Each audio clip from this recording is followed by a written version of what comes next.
Salam pemirsa channel media Ayat Tersirat, bertemu lagi dengan saya, Arli, dalam segmen obrolan komentar. Kali ini kita akan bicarakan iblis dan setan. Definisi mereka itu apa sih sebenarnya dan apa perbedaan di antara mereka dari istilah-istilah tersebut dihubungkan dengan topik-topik yang sudah kita bahas sebelumnya, karena kebetulan ada pemirsa yang minta tolong dijelaskan sehingga anggapannya tentang ilmu kebaikan selama ini bisa lebih direnovasi supaya lebih tepat dan akurat, supaya nggak bingung dalam menjalani ujian kehidupan. Kurang lebih seperti itu.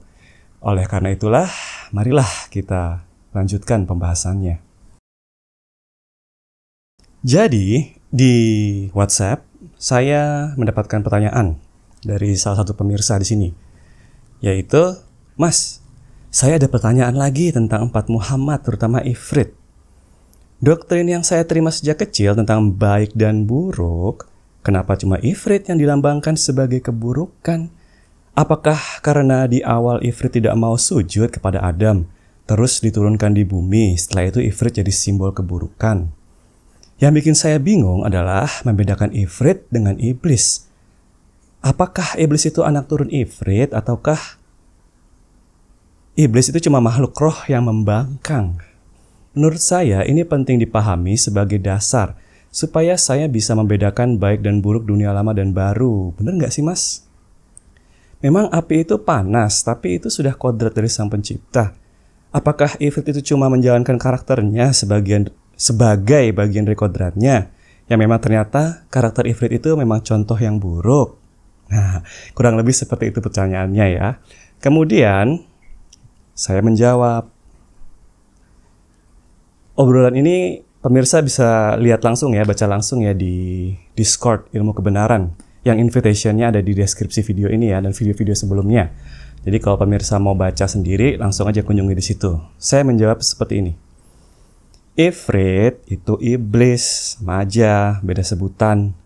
Ifrit dilambangkan sebagai keburukan karena dalam sandiwara tersebut, dalam ujian tersebut, beliau menjawab bahwa dirinya lebih mulia dari Adam. Makanya ketika disuruh oleh Yang Maha Kuasa untuk sujud, untuk menghormati Adam yang lebih pintar dalam menguasai seluruh ilmu kekuasaan alam semesta ini, beliau menjawab seperti itu. Kalau saja beliau menjawab bahwa beliau menolak sujud karena hanya Allah yang patut disembah, maka peran yang akan diisinya tentu akan berbeda, bukan peran antagonis. Nah, di sini ada cerita tambahan yang menarik. Bu Ririn pernah ngobrol sama Jibril dan Jibril pernah menyampaikan bahwa sebelum Ifrit menjawab seperti itu, sebenarnya Jibril sudah menjawab jawaban yang tepat untuk perintah tersebut, untuk sandiwara tersebut, yaitu bahwa Jibril menjawab seperti ini, bahwa hanya Allah lah yang patut disembah, tetapi kalau ini merupakan perintah dari Yang Maha Kuasa, maka beliau Jibril patuh.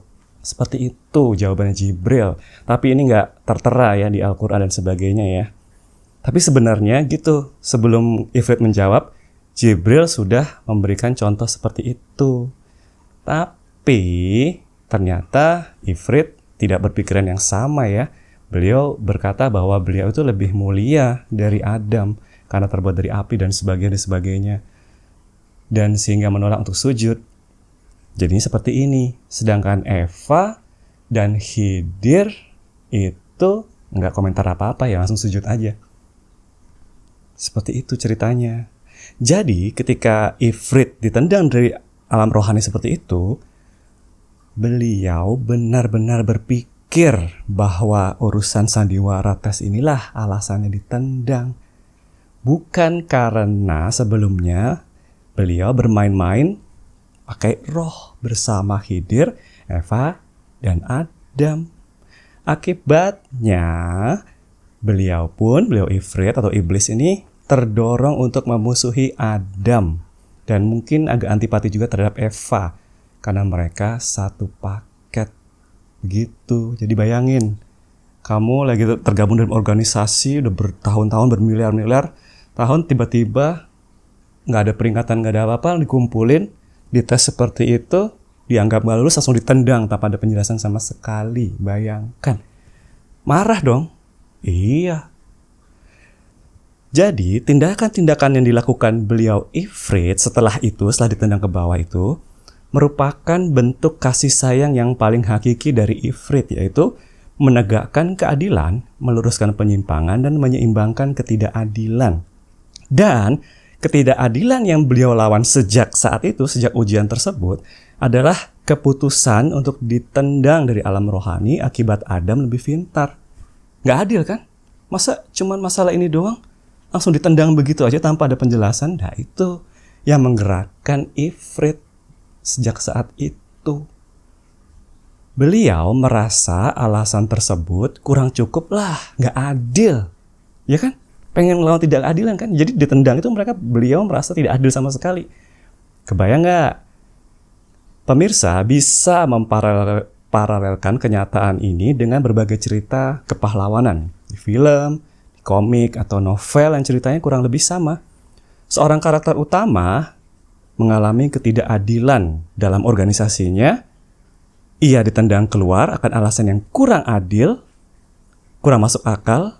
Kemudian akibatnya pahlawan ini, karakter utama ini, melakukan berbagai macam cara untuk menegakkan ketidakadilan tersebut. Misalnya dengan melawan segala tindakan yang dilakukan organisasinya. Gitu kan kurang lebih ceritanya. Kebayang pemirsa? Iya. Nah, organisasinya itu apa? Ya, Adam dan Eva yang diturunkan setelah itu. Poin, kita ganti perspektifnya ya. Sekarang kita lihat dari sisi Adam dan Evanya. Adam dan Eva ditendang karena memakan buah khuldi. Atau sebenarnya itu ilmu tentang roh ya, yang sebenarnya porsi Jibril bersama Eva. Ini beda lagi ceritanya dengan yang tadi. Yaitu ini lebih berupa tragedi protagonis yang tidak mampu mengendalikan rasa penasarannya, rasa haus akan ilmu pengetahuan, sehingga harus hidup sambil menerima akibatnya. Karena dia melakukan kesalahan sekali aja, langsung ditendang. Dalam bayangan Adam dan Eva saat itu, mereka itu adalah sosok yang melakukan kesalahan kecil aja, masa makan buah, makan ilmu roh dikit aja. Dan itu pun tujuannya untuk mulia karena ingin menciptakan makhluk yang mirip dengan mereka. Tapi kok ditendang dengan cara seperti itu, langsung dilempar begitu aja tanpa ada penjelasan. Oleh karena itulah, dalam pikiran Adam dan Eva itu mereka itu adalah good guys, orang yang baik, protagonis yang baik. Padahal sebenarnya itu mereka kan ditendang karena urusan mencampur roh yang sudah mereka lakukan sebelum ujian tersebut, yang mereka lakukan bersama Khidir dan Ifrit. Mereka waktu itu benar-benar nggak tahu.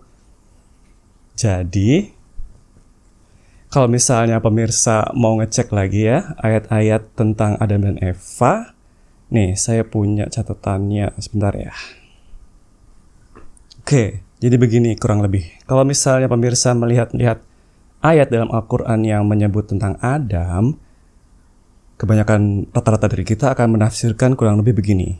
Adam adalah khalifah di bumi yang mendapatkan ujian dari iblis.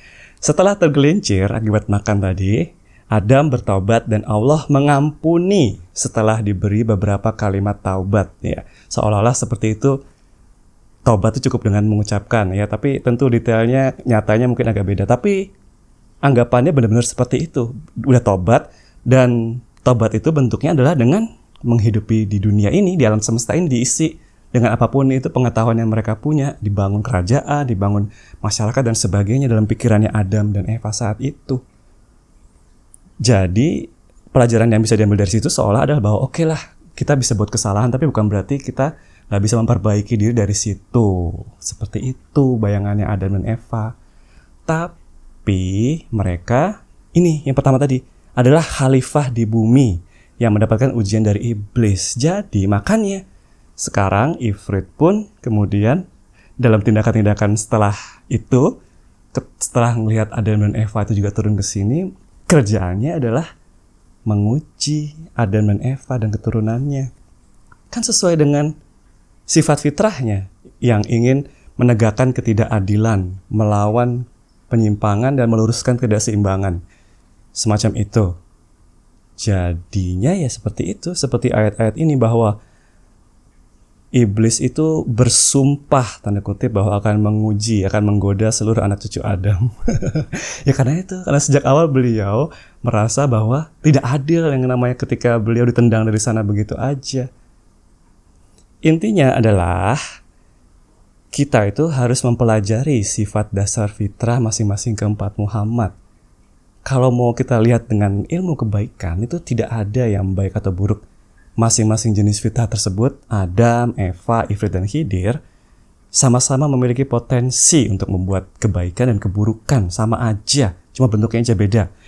Yang penting sekarang kita dalam mengisi kehidupan adalah memaksimalkan manfaatnya dan meminimalkan mudaratnya. Dan tentu saja kita dalam melakukan segala sesuatu juga harus relatif bersih dari kontaminasi nafsu rasa aku, rasa suci, dan rasa minta puji.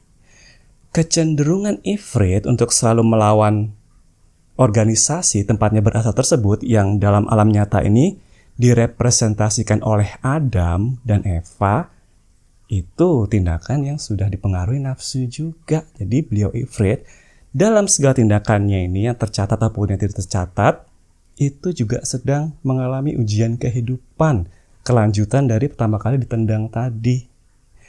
Begitu juga dengan Adam dan Eva yang selalu menganggap bahwa diri mereka itu adalah good guys, protagonis, yang tidak melakukan kesalahan apa-apa kecuali penasaran doang demi tujuan yang lebih mulia. Nah, itu juga ujiannya.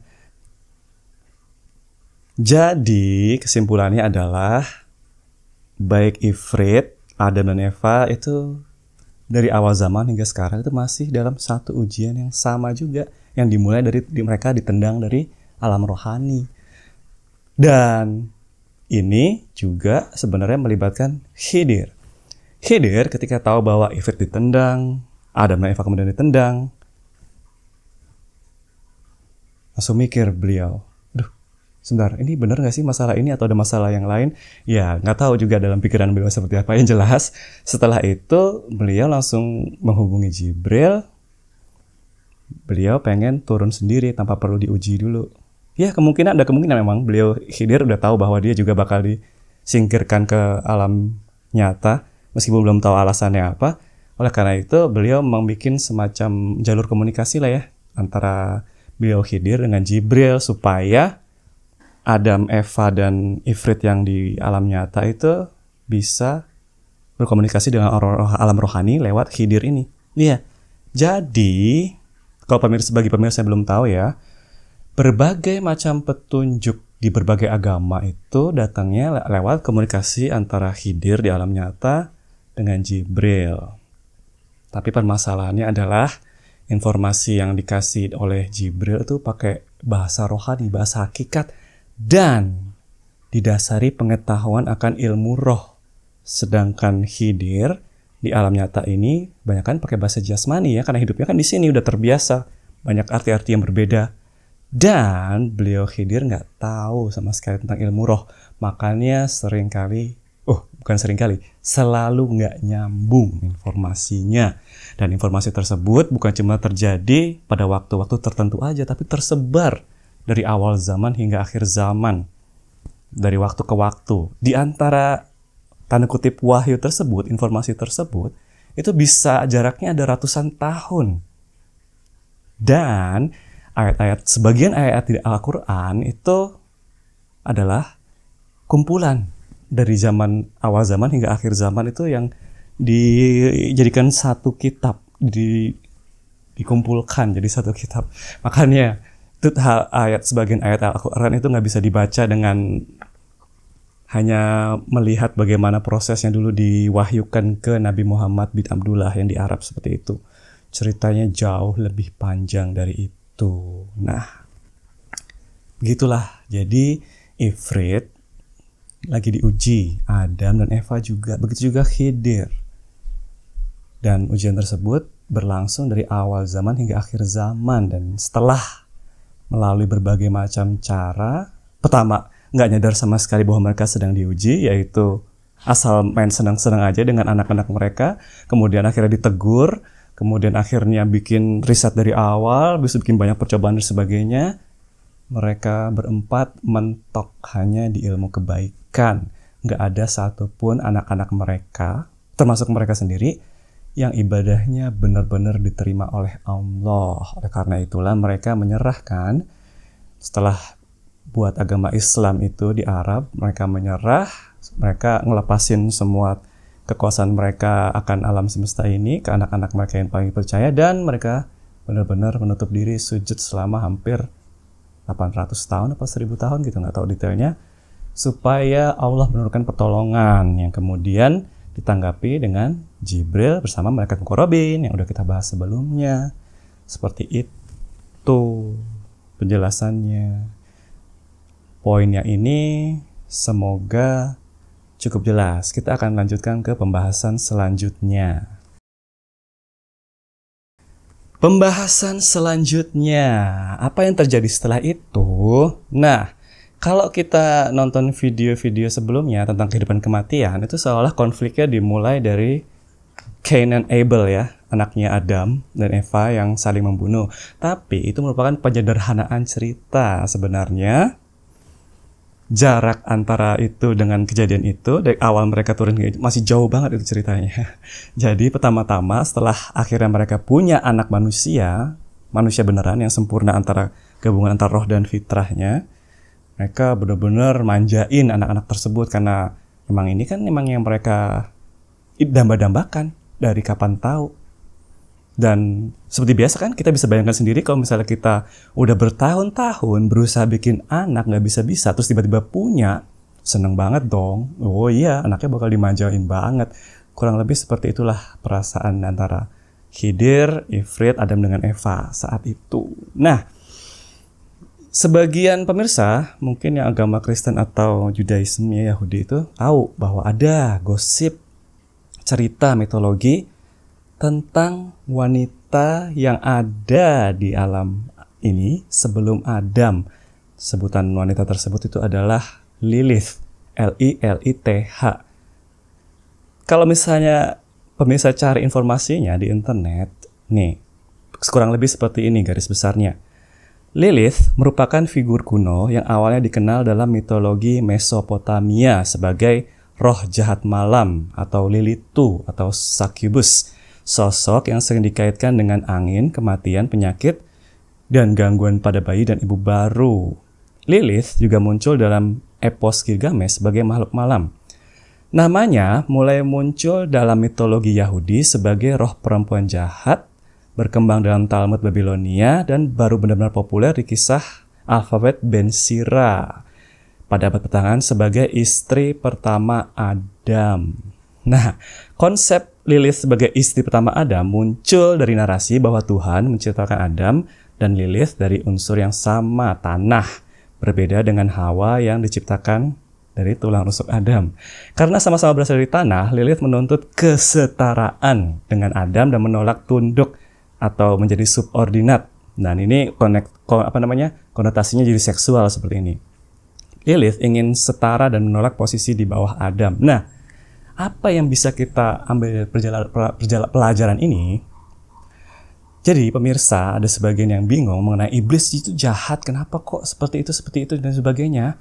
Ketahuilah, Anda berpikiran seperti itu karena informasi yang Anda dapat selama ini berasal dari perspektif Adam dan Eva. Mereka protagonisnya melihat iblis sebagai musuh. Nah, pertanyaan sekarang, bagaimana jika kamu, pemirsa, berada di pihaknya Ifrit, justru mendengar cerita tentang Adam? Ya, tentu ceritanya bakal berbeda lah. Jagoannya berbeda. Seperti ini contohnya. Dalam Lilith, itu bukan sekedar bikin bahwa dia menolak dia justru minta agar setara dengan Adam, bukan masalah tinggi-tinggian seperti cerita sebelumnya. Kemudian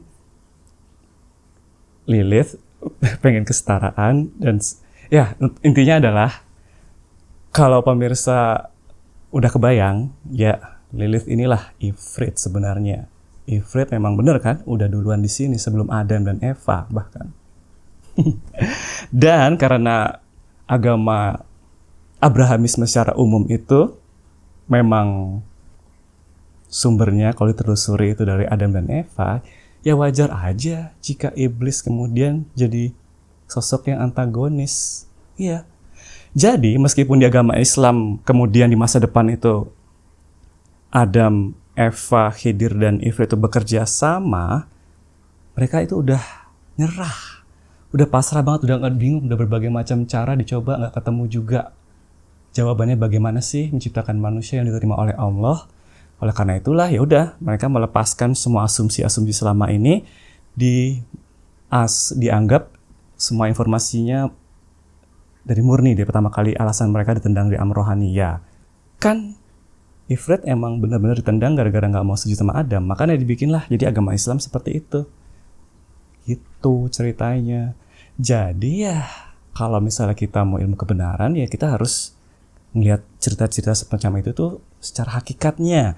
Jangan fokus ke syariatnya. Kita harus melihat bahwa itu ada ayat tersirat di dalamnya, ada cerita yang lebih panjang, lebih kompleks di dalamnya yang bisa kita gali dan bisa kita ambil pelajaran dari situ. Jangan sampai tertipu dengan sekedar siapa yang jahat, siapa yang baik. Ketahuilah bahwa musuh terbesar kita itu justru ada di dalam diri kita sendiri. Nafsu, rasa aku, rasa suci, dan rasa minta puji. Jadi kalau misalnya pemirsa ada bayangan-bayangan bahwa musuh itu harus berantem, bunuh-bunuhan, perang-perangan, ya pasti udah beres dari dulu lah. Kan Allah Maha Kuasa. Adam udah menguasai semua ilmu di alam kekuasaan di alam semesta ini, bahkan sebelum manusia turun ke sini. Ifrit dengan kesaktiannya bisa mengalahkan bikin apapun juga kalau mau. Ya kalau misalnya sekedar berantem sih ya udah beres dari dulu. Ya kan? Nah makanya, karena kenyataannya adalah musuh yang nggak bisa dikalahin hingga akhir zaman itu adalah diri kita sendiri. Makanya nggak bisa selesai-selesai sampai sekarang. Seperti itu pelajaran yang bisa kita ambil. Jadi kita lanjut ke awal tadi. Lilith itu berubah seiring dengan waktu, jadi berubah figurnya menjadi sosok simbol perlawanan. Bahkan di zaman-zaman sekarang ini ada orang-orang yang menganggap Lilith itu sebagai ikon feminisme modern karena penolakannya untuk tunduk pada dominasi laki-laki dan keinginan akan kebebasan. Nah, tapi tentu saja cerita tentang Lilith ini nggak dimasukkan ke dalam Alkitab dan konsep-konsep agama yang resmi ya. Kebanyakan dalam mitos-mitos. Nah, itu juga pemirsa harus sadari bahwa semua agama yang Abrahisme itu selalu emang kalau misalnya ditelusuri ke atas berasal dari Adam dan Eva sebenarnya. Jadi wajar jika Ifritnya jadi tokoh antagonis di situ. Kalau pemirsa mau melihat dari cerita-cerita lain yang nggak ada Adam dan Eva-nya, pemirsa bisa melihat deh di ajaran agama-agama dari Asia misalnya, kan nggak ada cerita-cerita semacam itu sama sekali kan. Ya itu karena keempat Muhammad kan bikin percobaannya banyak, masing-masing punya sendiri. Mereka coba bikin cerita-cerita yang kira-kira bisa membuat manusia yang mempelajarinya, mereka pun jadi bisa berbuat baik, bisa beribadah pada Allah meskipun nggak tahu cerita-ceritanya seperti apa di masa lalu begitu. Kurang lebih seperti itu penjelasannya ya. Jadi selalu ada lebih dari satu perspektif dalam berbagai macam cerita. Itu adalah salah satu pendekatan hakikat dalam melihat segala macam hal. Itu berguna juga di zaman sekarang ya. Pemirsa kan tahu kan betapa hoax itu menyebar kemana-mana. Cerita bilang sini, cerita bilang begitu. Nah, biasakan melihat semua itu secara hakikatnya bahwa ada hak-hak prerogatif Allah yang berusaha diambil lewat berbagai macam hoax itu tersebut juga. Makanya ketika kita pertama kali mendengar berbagai macam cerita itu, tidak peduli itu benar atau salah, tidak peduli apakah itu faktual atau bohong, cek lagi ke dalam hati kita. Kenapa kok kita merasa sakit ketika mendengar kabar tersebut? Kenapa kita kok merasa senang mendengar kabar tersebut? Nah, kalau perasaan-perasaan semacam itu mampu kita telusuri dengan kesadaran, ketabahan, kesabaran, kita akan menemukan menunjukkan bahwa kebanyakan dari rasa sakit dan senang tersebut sumbernya dari nafsu juga. Ya, jadi supaya ngeliatin scrolling HP-nya itu nggak sia-sia, cuma ngebuang waktu, bisa diisi juga dengan seperti ini.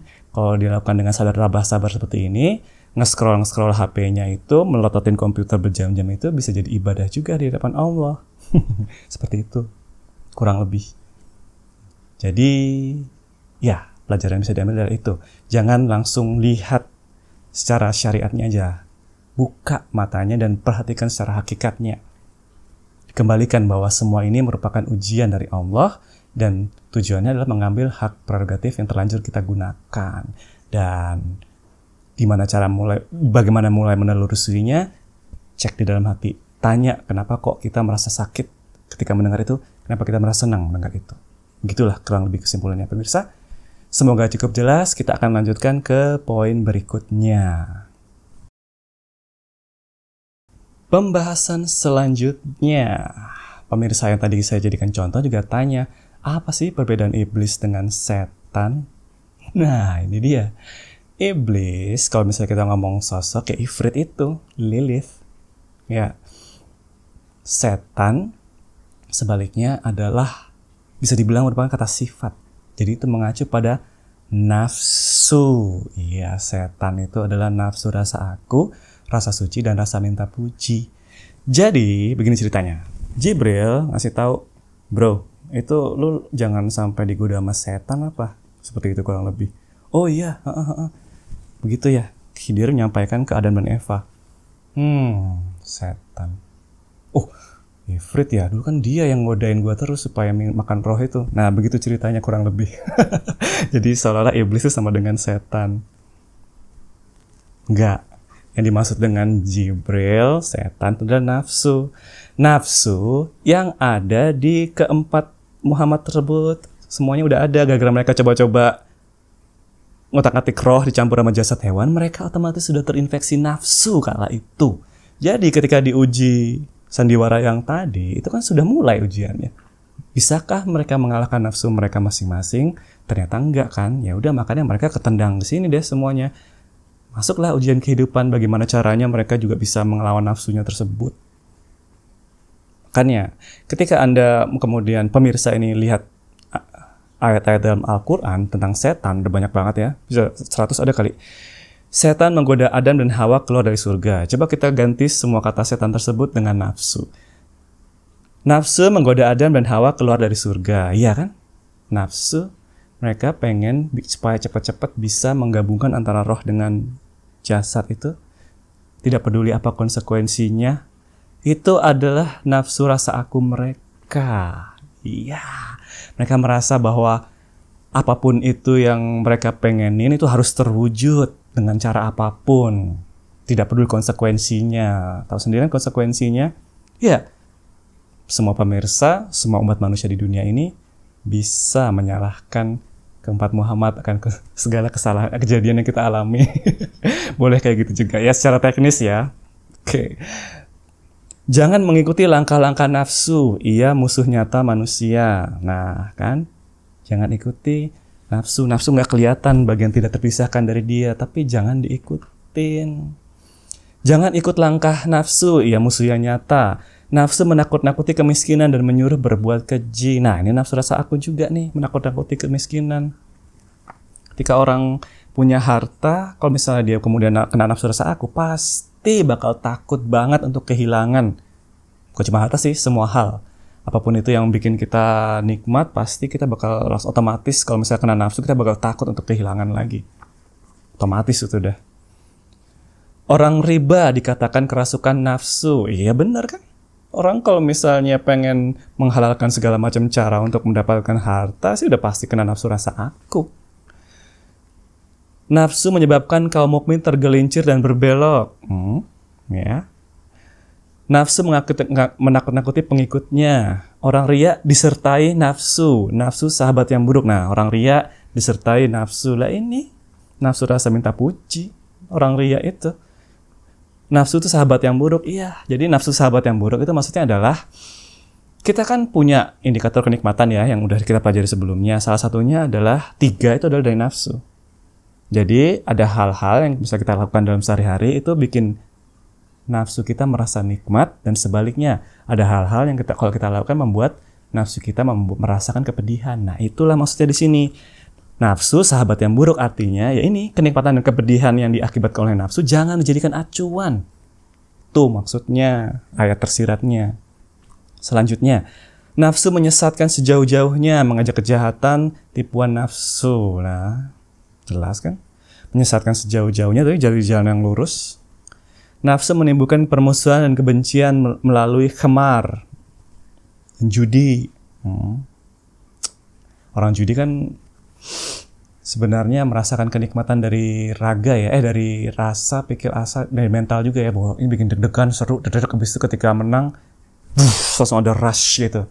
Ya, jadi itu adalah nafsu yang berkolaborasi dengan virus. Virus itu adalah kecenderungan manusia, jasad kita ini, yang kalau di total-total itu kemudaratannya lebih gede daripada manfaatnya. Jadi itu bisa relatif juga ya, tergantung kodrat dan irodat dari individu manusianya. Itu detailnya bisa lebih panjang lagi, tapi bisa dibahas dengan sederhana seperti ini. Kita punya 4 lapisan, raga, pikir, akal, dan rasa. Masing-masing punya kenikmatan dan kepedihan ya. Nah, apapun itu yang dilarang agama, ataupun yang disuruh agama, ya langsung aja dianalisis. Kenikmatan yang dihasilkan buat diri sendiri apa, bagi raga apa, pikir apa, rasa apa, kepedihannya apa, dianalisis masing-masing. Habis itu bagaimana efeknya ini ke orang lain, secara raga, pikir, akal, rasa, di total seluruhnya, habis itu mana? Gedean mana antara manfaat mudaratnya? Udah, kalau misalnya mudaratnya lebih gede daripada manfaat, itu bisa dikatakan sebagai virus. Gampangnya gitu. Kalau yang belum ngerti, ya pelajarilah indikator kenikmatan dan kepedihan hakiki. Penjelasan singkat ini juga udah saya ketik ya di Discord Ilmu Kebenaran. Selanjutnya, nafsu menghiasi amal buruk, membisikan manusia. Nafsu dari golongan jin dan manusia. Nah, ini lagi kembali bahwa nafsu itu ada. Mau keturunannya Ifrit kayak keturunannya Adam, semuanya punya nafsu. Kan dulu pertama-tama mereka mengira bahwa jin dan manusia itu ada suatu hal yang secara intrinsik beda. Setelah kasih tahu setelahnya, ternyata enggak. Ini kalau misalnya secara hakikat sama aja, yaitu ada roh sama jasad nyatu dengan sempurna, jebret, jadilah anak-anak mereka.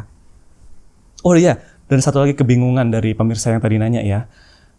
Kok bisa mereka antara Adam, Eva dengan Ifrit Khidir itu menyatu? Ya bisa lah, kan waktunya lama banget. Dari pertama kali mereka turun ke sini sampai zaman Nabi Nuh aja, jangka waktunya itu bisa lebih lama bahkan dari zaman Nuh sampai sekarang.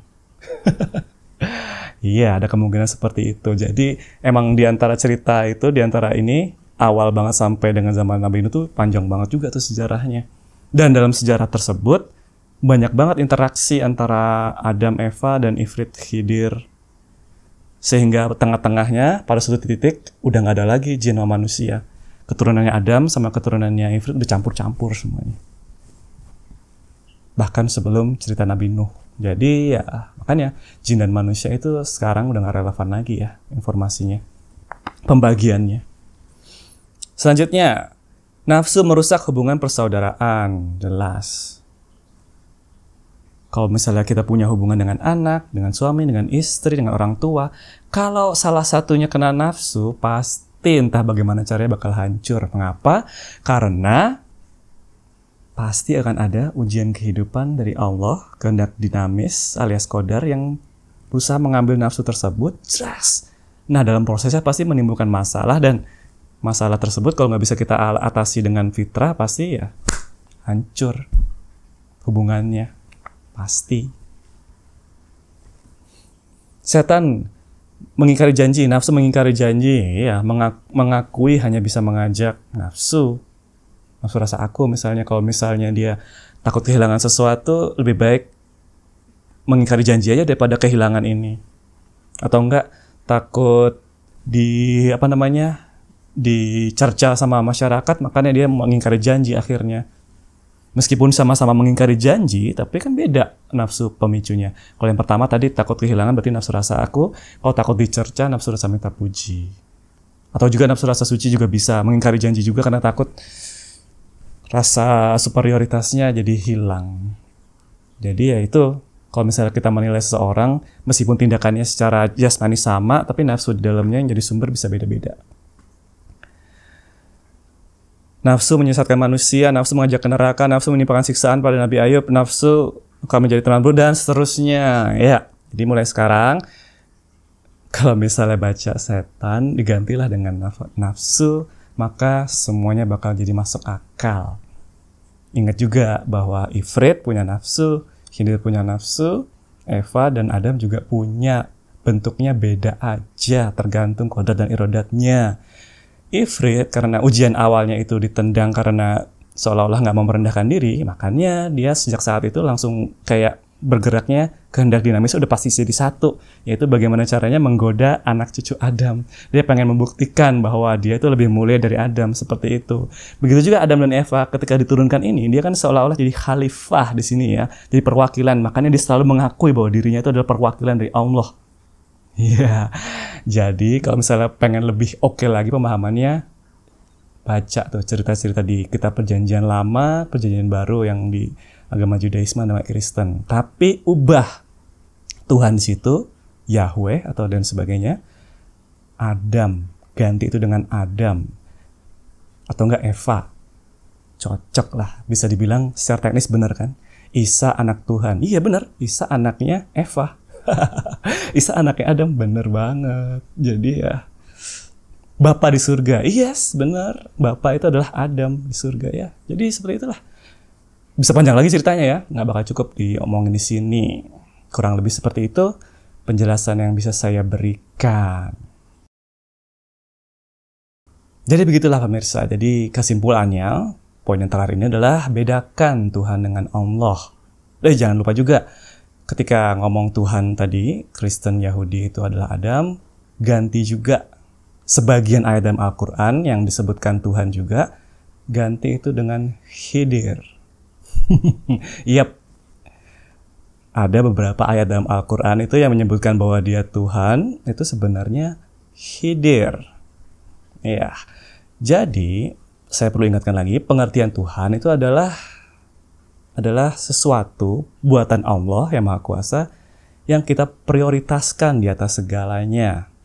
Itu adalah Tuhan. Jadi kalau misalnya kita bisa menuhankan apapun itu, buatan Allah, bisa sosok tertentu, kayak tadi kan, Adam bisa kita tuhankan, Eva bisa, Ifrit bisa, Khidir bisa berupa benda, segala macam hal yang kita miliki, kekayaan, harta, sebuah konsep perusahaan atau negara. Bisa juga sosok manusia, anak kita, orang tua kita, istri, yang kita cintai secara berlebihan, itu kita tuhankan sebenarnya. Jadi kalau misalnya ditanya, jangan menuhankan selain Allah, yaitu maksudnya yang segala hal buatan Allah itu jangan jadikan prioritas utama. Semua itu bisa diambil kembali oleh Allah kapan saja. Kita di sini sebagai utusan Allah itu kita harus menang, harus menjalani sekolah kehidupan, harus menang dalam perang melawan nafsu. Seperti itu maksudnya ya. Ya, oleh karena itu mulai sekarang selalu bedakan. Kita bikinlah garis dalam pemahaman kita ya, bahwa Tuhan dengan Allah itu adalah sesuatu yang berbeda. Tuhan dengan Zat yang Maha Pencipta adalah hal yang berbeda. Seperti itu. Ya, kita harus selalu bedakan mulai sekarang. Sang Maha Pencipta itu cuma satu, sedangkan Tuhan itu bisa banyak jumlahnya, tidak terbatas. Seperti itu. Kesimpulannya, kalau misalnya kita sering lihat ya di media sosial, di TV, di berita, atau dimanapun itu, ketika seorang manusia itu pengen dipuja oleh pengikutnya, follower dan sebagainya, ketahuilah bahwa hal itu pun sebenarnya sama dengan berusaha menjadi Tuhan. Iya.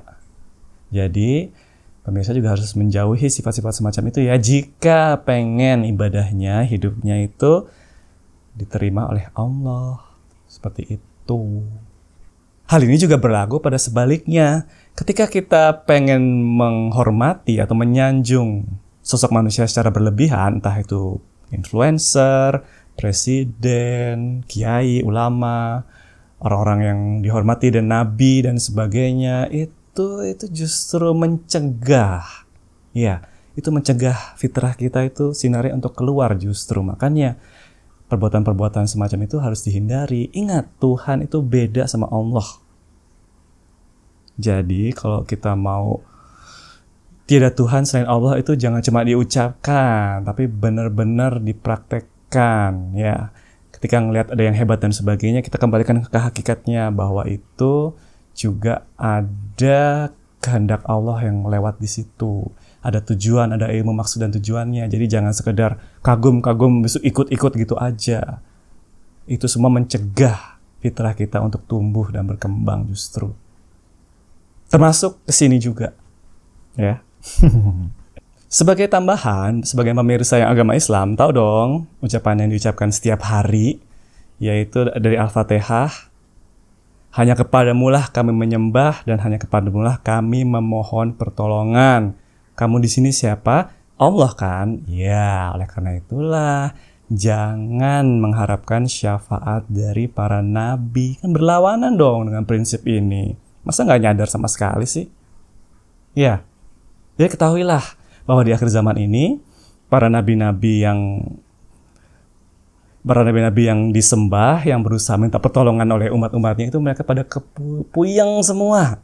Pusing bagaimana caranya membalikan informasi ini supaya semua manusia itu kembali mohon pertolongan ke Allah langsung, nggak lewat para nabi dan rasul. Jadi ketika pemirsa berhenti melakukan hal itu tuh sebenarnya membantu para nabinya justru. Karena ini semua adalah pertanggungjawaban mereka. Entah bagaimana caranya mereka harus membalikkan semua itu. Itu adalah beban tanggung jawab mereka di hadapan Allah. Seperti itu. Oke? Semoga penjelasan saya tadi sudah cukup jelas. Kalau misalnya masih ada pertanyaan, nggak apa-apa, tinggal dilempar aja ke WA ini atau ke Discord Ilmu Kebenaran. Saya akan menjawab kalau udah ada waktu. Terima kasih atas perhatiannya pemirsa. Wassalam.